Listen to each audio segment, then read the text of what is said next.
Hi കൂട്ടുകാരെ, ഇന്ന് നമുക്ക് ഉണക്കമാന്തൾ ചക്കക്കുരു ഇട്ടിട്ട് കറി വയ്ക്കുന്നത് എങ്ങനെയാണെന്ന് നോക്കാം.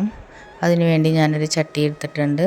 അതിലേക്ക് 1.5 സ്പൂൺ മുളക് പൊടി, 1/2 സ്പൂൺ മഞ്ഞൾപ്പൊടി, 1/2 സ്പൂൺ മല്ലിപ്പൊടി ഇട്ട് കൊടുത്തിട്ടുണ്ട്. പിന്നെ കുറച്ച് പുളിവെള്ളവും കഴുകി ക്ലീനാക്കി വെച്ചിട്ടുള്ള ചക്കക്കുരുവും കൂടി ഇട്ട് കൊടുക്കുന്നുണ്ട്. ഇനി നമുക്ക് ഈ ചക്കക്കുരു വേവാൻ ആവശ്യമായിട്ടുള്ള വെള്ളം ഒഴിച്ചു കൊടുക്കാം. പിന്നെ അതിലേക്ക് ആവശ്യത്തിനുള്ള ഉപ്പ് ഇട്ട് കൊടുക്കാം. ഉപ്പും വേപ്പിലയും ഇട്ടിട്ട് നമുക്കത് അടച്ച് വെച്ചിട്ട് ചക്കക്കുരു വേവണ വരെ വെയിറ്റ് ചെയ്യാം. അപ്പോൾ ചക്കക്കുരു വെന്ത് വന്നിട്ടുണ്ട്. അപ്പോൾ ഞാൻ അതിലേക്ക് 2 വലിയ ഉണക്കമാന്തളാണ് എടുത്തിരിക്കുന്നത്. അത് കഴുകി ക്ലീനാക്കിയിട്ട് കട്ട് ചെയ്തിട്ട് ഇട്ട് കൊടുക്കുന്നുണ്ട്. ഇനി നമുക്കത് 2 മിനിറ്റ് മാത്രം ഒന്ന് അടച്ച് വെച്ചിട്ട് വേവിച്ചെടുക്കാം.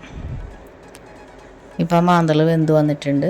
അപ്പോൾ ഞാൻ അതിലേക്ക് 1/4 കപ്പ് നാളികേരം നന്നായി അരച്ചിട്ട് അതിലേക്ക് ഒഴിച്ചു കൊടുക്കുന്നുണ്ട്. ഇനി നമുക്കത് നന്നായിട്ട് ഇളക്കി യോജിപ്പിച്ചിട്ട് ഒന്ന് തിള വരണ വരെ ഒന്ന് അടച്ച് വയ്ക്കാം. അതൊന്ന് തിളച്ച് വരുമ്പോൾ നമുക്കത് അടുപ്പ് ഓഫാക്കിയിട്ട് ഇറക്കി വെക്കാം. ഇനി നമ്മൾ സാധാരണ മീൻ കറിയിലേക്ക് നമ്മൾ ഉള്ളി താളിക്കണ പോലെ ചെറിയ ഉള്ളിയും വേപ്പിലയും കൂടി താളിച്ചിട്ട് നമുക്കതിലേക്ക് ഒഴിച്ചു കൊടുക്കാം. ഇത് നല്ല ടേസ്റ്റുള്ളൊരു കറിയാണ് കേട്ടോ. നല്ല ഈസി ആയിട്ട് ഉണ്ടാക്കാൻ പറ്റുന്ന ഒരു കറിയാണ്. വേറെ ഒന്നും നമുക്ക് കറി വയ്ക്കാനില്ലാണ്ടിരിക്കുന്ന സമയത്തൊക്കെ പെട്ടെന്ന് ഉണ്ടാക്കി കഴിയുന്ന ഒരു കറിയാണ്.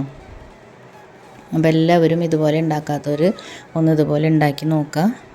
പിന്നെ എൻ്റെ വീഡിയോ ഇഷ്ടപ്പെടുകയാണെന്നുണ്ടെങ്കിൽ സബ്സ്ക്രൈബ് ചെയ്യാണ്ട് കാണുന്നവരാണെന്നുണ്ടെങ്കിൽ ഒന്ന് സബ്സ്ക്രൈബ് ചെയ്യുക, ലൈക്ക് ചെയ്യുക, ഷെയർ ചെയ്യുക, കമൻറ്റ് ചെയ്യുക. അപ്പോൾ ഇതെല്ലാവരും നിങ്ങൾ വീട്ടിൽ ഇതുപോലെ ഒന്ന് ട്രൈ ചെയ്ത് നോക്കാം കേട്ടോ. Thank you.